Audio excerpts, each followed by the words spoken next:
São 8h39 agora em Campos, de volta com o Folha no Ar, primeira edição. E nós voltamos com o jornalista Aloysio Abreu Barbosa e estamos recebendo hoje, né, o professor da UENF, sociólogo Roberto Dutra, comentando com a gente agora neste último bloco sobre política também, né? E o que ele pode projetar, a projeção dele para a eleição, as eleições municipais de novembro. Aloysio, voltamos com você.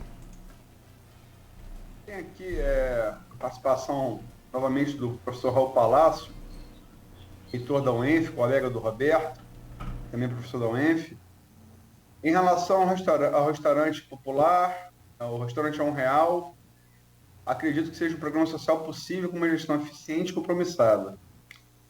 A prefeitura já paga os funcionários, o Estado, a sede local, os equipamentos estão lá. A eletricidade, água, luz poderiam ser negociados com as fornecedoras e os alimentos licitados. Acho que seria possível. Concordo, professor Raul, agora, e acho que foi um erro político do governo Rafael ter fechado, sobretudo político, ter fechado o restaurante popular. Acho o custo-benefício, na minha opinião, né? Foi muito desgaste político por pouca economia. E acho possível reabrir. Agora, isso é uma coisa. Partir para a promessa de retomada de cheque cidadão e passagem real, o Roberto citou aqui algumas vezes a série de entrevistas que a Folha e eu tenho feito elas. A gente tem feito aí são 11, 12 entrevistas, e vários... falamos aqui gestores universitários, por exemplo, o professor Raul foi ouvido, professores universitários de várias áreas, juristas, empresários da iniciativa privada, mas também sindicalistas. E vários deles afirmaram: não existe solução mágica. Quem falar que tem está mentindo. Então, esse é um pressuposto, né? Esse é um pressuposto. Quem falar em solução mágica está mentindo. E partindo desse último bloco, Roberto, como é que se projeta aí, quer dizer, dentro dessas coisas, dessas muitas limitações que a gente abordou no bloco anterior, financeiras, o que você projeta aí, está projetando para daqui a menos de 50 dias, né, nas urnas de 15 de novembro, na disputa do prefeito de Campos? O que você projeta? Bem, Luiz, uma projeção, né, sem muita base que a gente pode fazer nesse instante, né? Nem pesquisas publicadas ou não publicadas, eu não tive acesso a nenhuma ainda, mas pelas conversas que eu tive, né, com você e com outras pessoas, e pelo sentimento que a gente tem intuitivo da situação, me parece que, né, o candidato do grupo Garotinho, o Vladimir, né, e o Caio Viana estão em melhores condições, né? Dizem que as pesquisas indicam o Vladimir em primeiro, o Caio em segundo, né? O atual prefeito com uma rejeição altíssima, né? Com praticamente chances quase nenhuma de se reeleger, e parece que ele entra na disputa para tentar não sair muito humilhado, né? Tentar ainda conseguir uma votação honrosa, né? E justificar isso pelas políticas e pelo sacrifício fiscal que ele precisou fazer, né? Então, eu acredito que o Rafael realmente esteja fora da disputa. Inclusive, acho difícil que alguém queira o apoio dele no segundo turno. Pode ser que um azarão, né, surpreenda, mas hoje, né, parece que a disputa se dá entre, né, dois grupos descendentes, né, dois candidatos descendentes do garotismo, né, o Vladimir e o Caio. Lembrando que Arnaldo Viana é uma dissidência da política de garotinho em Campos. Eu acredito que, factualmente, esses são os dois candidatos, e aí, claro, o fator rejeição é fundamental, né? Aparentemente, Caio, né, tem uma rejeição menor do que Vladimir, mas isso também não significa uma barreira insuperável para Vladimir, né? Mas, no entanto, a rejeição sim, de saída, né, a grande arma do segundo turno. Quem tem rejeição mais alta pode terminar em primeiro, mas tem maiores dificuldades de chegar. Vai ser uma eleição acirrada, e eu acredito que será acirrada entre os dois, né? Talvez um terceiro consiga furar essa disputa entre dois, mas eu acho difícil. Eu apostaria hoje no segundo turno no Vladimir e Caio. E quem seria esse terceiro que você acha que teria mais chance de correr por fora, na sua visão? Estão se falando aí, né? A campanha aparentemente de rua, né? Aponta o Bruno Calil como um possível candidato. As hostes militantes dele se mostram otimistas em relação a isso, né? Não acredito que algum candidato de esquerda, né, do PT ou do PSOL tenha chance. Acho que Campos tem um eleitorado de esquerda mais ou menos em torno dos 10%, que poderia ser mobilizado, mas as candidaturas são muito fracas, a meu ver, para isso, né? Então eu acredito que o Bruno Calil seja hoje o azarão mais cotado, na minha visão. E o Ricardo André Vasconcelos, em entrevista aqui na semana retrasada comigo, com o Cláudio, é uma pessoa que conhece profundamente política, né? Reputo como o melhor jornalista político de Campos. Aventou também a possibilidade de algum herdeiro nacional do bolsonarismo, né? Furando aí essa corrida por fora. O que você acha disso? Como é que você vê? É uma possibilidade. Eu até nem no meu comentário anterior, eu nem levei em conta esse fator. Altera um pouco o que eu disse. De fato, esse herdeiro seria o Tadeu, né, em tese, porque o PSL não vai representar o bolsonarismo em Campos, né, na eleição, está aliado com o candidato do PDT, e o Tadeu, do PRB, né, e ligado à Igreja Universal, seria esse candidato que tentaria herdar do bolsonarismo, né? Não acredito que seja também tão simples, a politização de uma eleição nacional.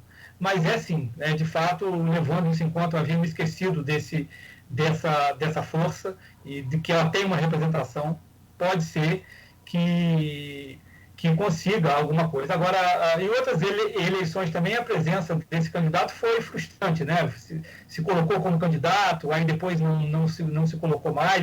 Ele é até conhecido aqui, né, um pouco na cidade e tudo, mas fora da cidade ele também não tem.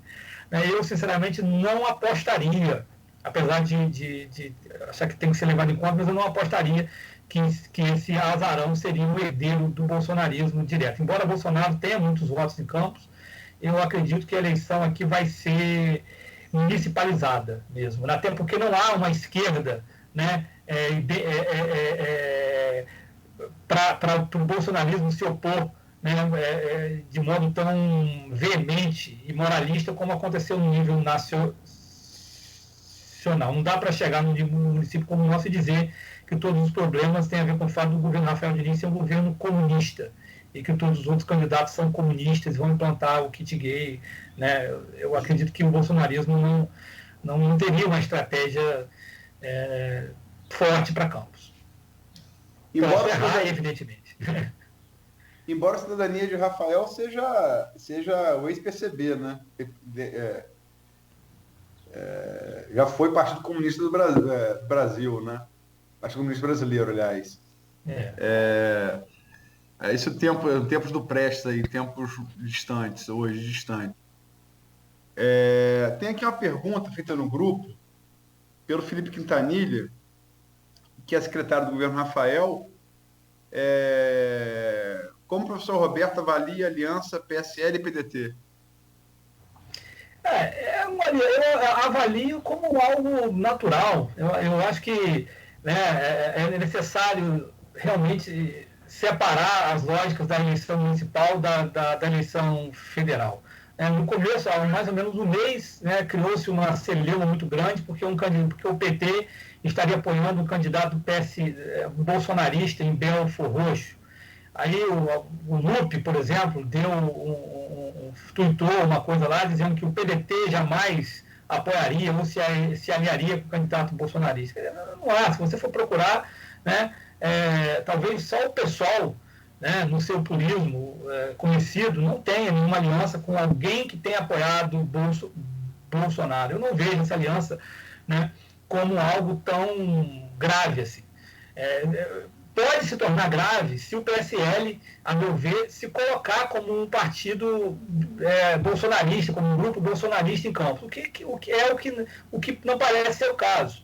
Né? Temos que lembrar, como você mencionou no início do programa, que o PSL, uma parte significativa dele rompeu com o Bolsonaro seriamente. É claro que todo mundo, né, leva em conta o poder que o presidente tem nessa campanha, mas eu não acredito que se possa dizer que o Caio fez uma aliança com um bolsonarista ou com o bolsonarismo.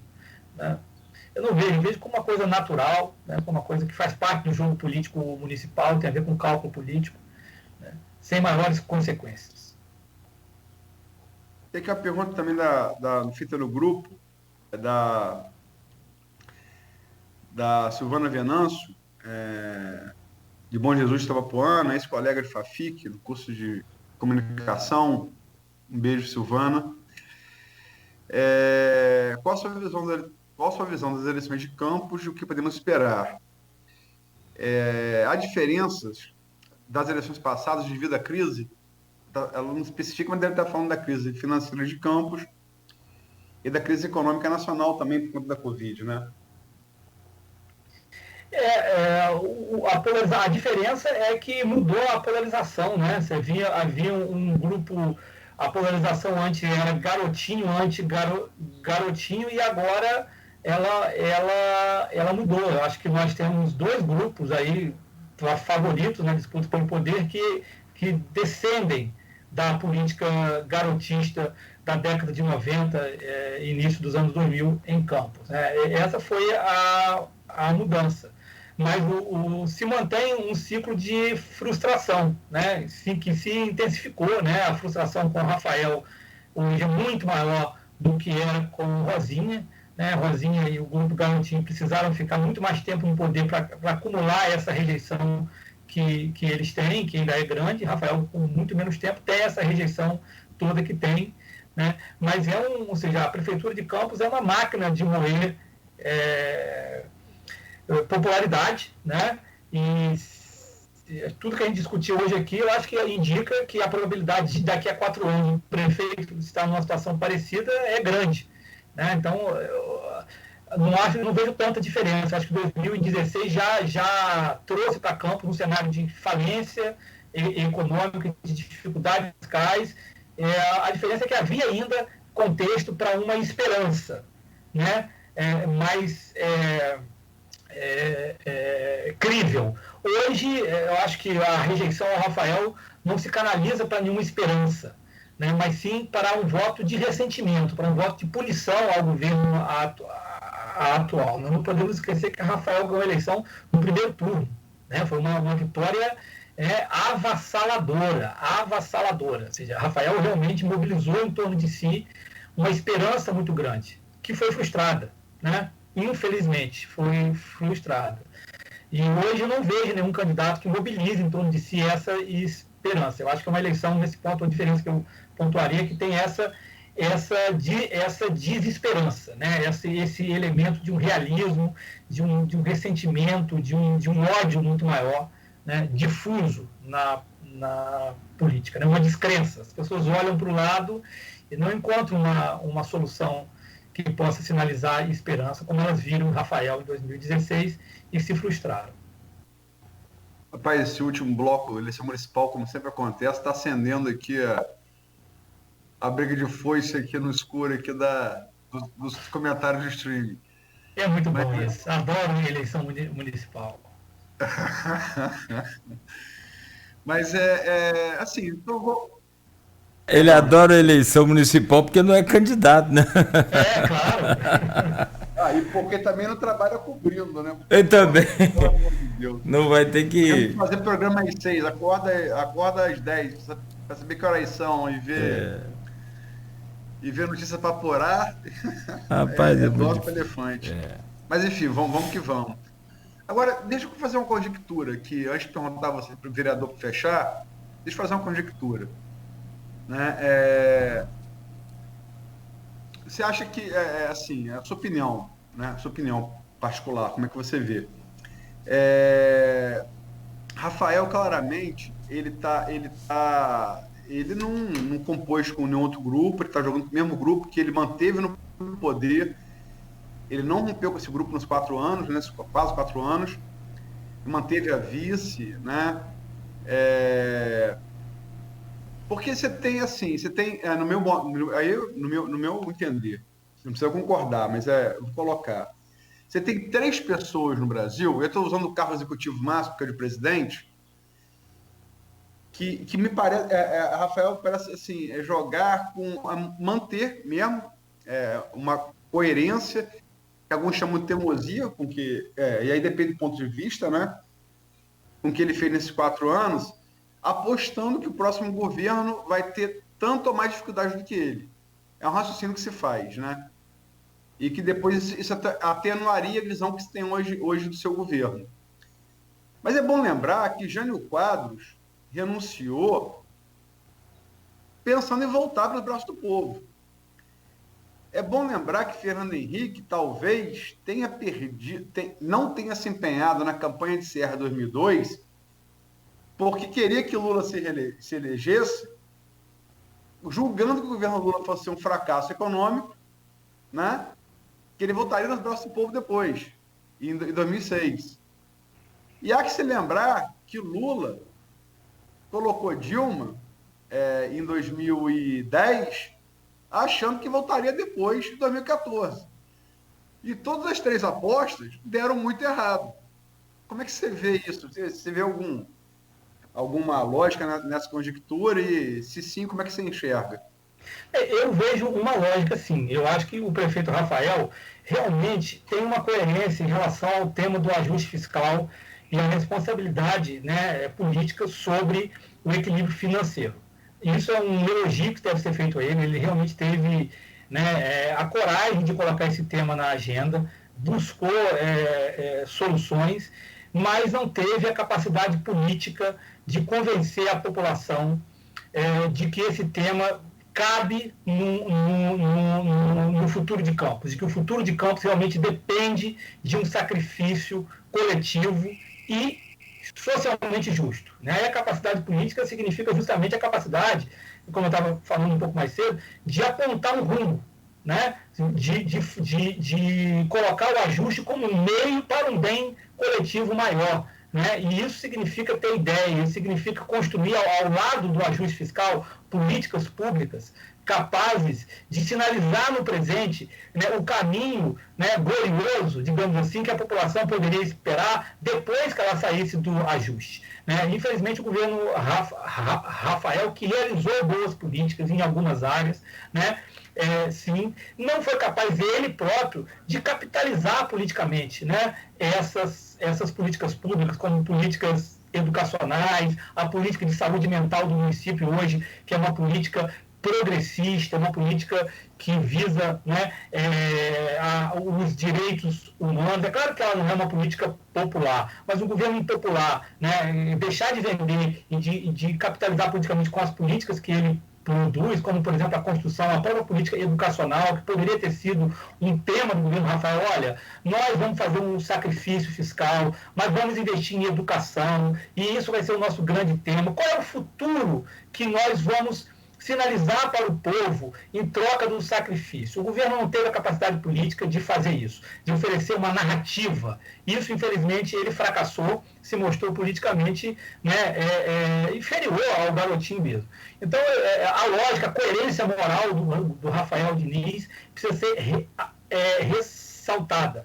Né, um governo que realmente se preocupou com o dinheiro público, se preocupou com a questão fiscal. Agora, a questão fiscal é preliminar, assim como a corrupção. Né? Eu disse nas primeiras entrevistas, analisando o governo Rafael Diniz, para a Folha mesmo, que era um governo que precisava sair das preliminares, que é o combate à corrupção e o ajuste fiscal. São preliminares para um projeto, mas você tem que, além das preliminares, apontar o prato principal, o que vem depois. Né? O que vai ser construído no futuro a partir desse sacrifício. Então, o governo, infelizmente, não conseguiu sair e continua preso, né?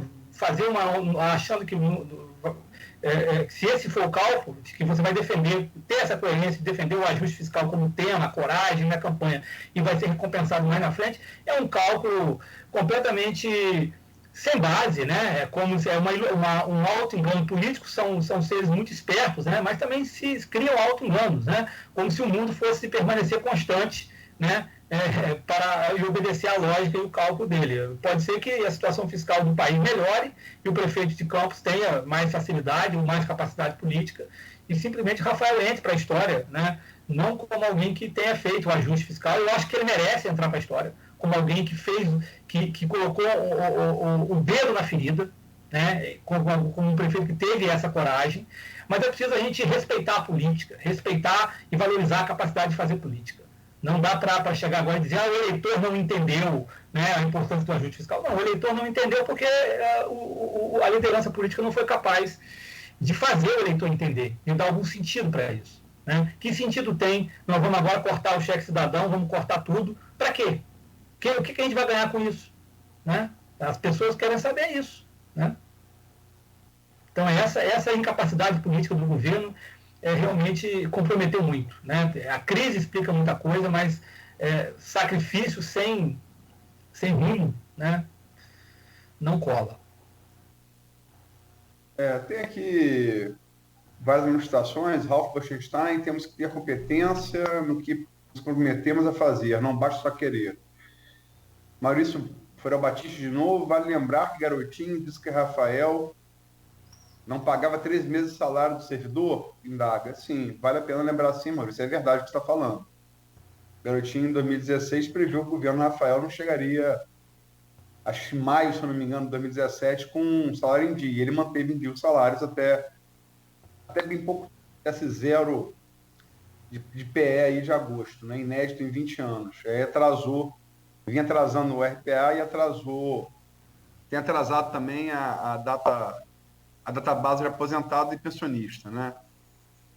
Luiz Mauro Macabu Pacheco, uma saúde péssima, governo de Rafael. É difícil julgar isso, né? Com certeza ótima não é, e não é boa, digamos, não é nem boa, mas a saúde, desde pelo menos o governo Rosinha, é a principal motivo de queixa dos campistas.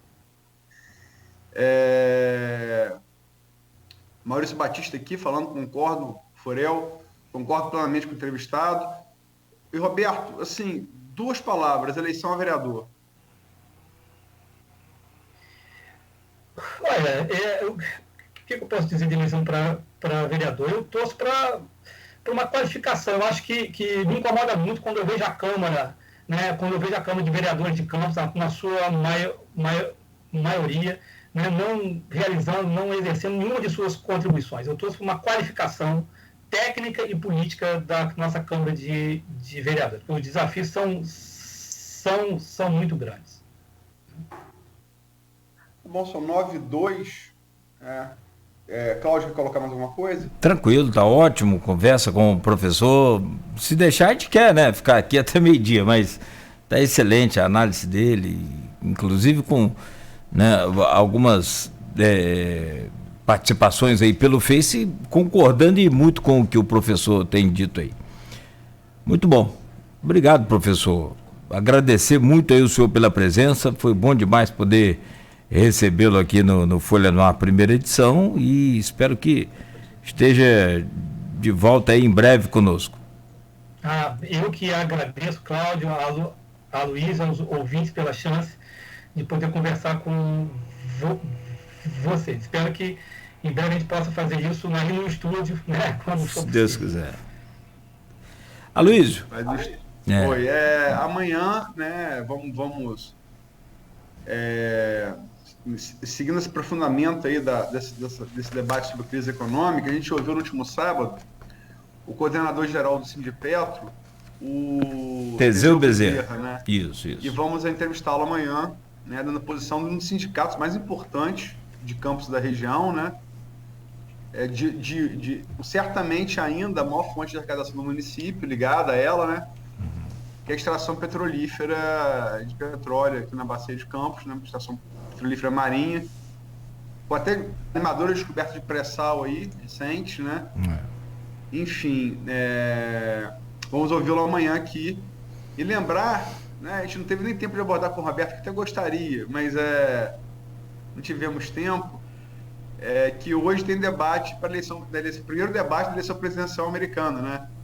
Ah, é hoje? Eu não sabia. É hoje, o Donald Trump, presidente, candidato à reeleição, que foi descoberto agora pelo New York Times, embora se venda como milionário, grande empresário, nos últimos 15 anos pagou 0 de imposto de renda, 0, né? Enfim. E o Joe Biden, né? Hoje é o debate. Vamos ver o resultado.